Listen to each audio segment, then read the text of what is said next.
নমস্কার বন্ধুরা, পিকিচেনে আমাদের সকলকে স্বাগত। আজকে আমি বানাবো ওল পাতার ভর্তা। তার জন্য আমি ওল পাতা নিয়ে এসেছি। এটা আমি কাটবো, কেটে ধুয়ে সিদ্ধ করে নেব, নিয়ে বাটবো। আমি এখন কেটে ধুয়ে নিয়ে দেখাবো।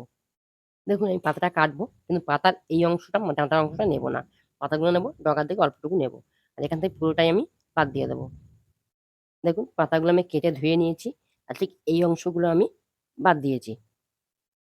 এর আমি কড়াতে জল বসিয়ে দিয়েছি। এর আমি দেবো লবণ। দেখুন জলটা ফুটে গেছে। আমি একটু নাড়িয়ে দেবো যাতে লবণটা মেল হয়ে যায়। এবার আমি পাতাগুলো এক এক করে দিয়ে দেবো।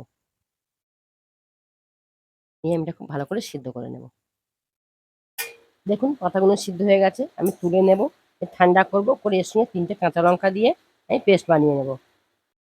ওল পাতাটা বাটা হয়ে গেছে, আমি কড়াতে দিয়েছি 1 চামচ মতো সর্ষের তেল। এবার দিয়ে দেবো কালো জিরে। এবার দেবো কুচানো পেঁয়াজ। এবার দেবো থেতো করা রসুন, আর দেবো অল্প একটু লবণ, যাতে পেঁয়াজটা খুব তাড়াতাড়ি নরম হয়ে যায়।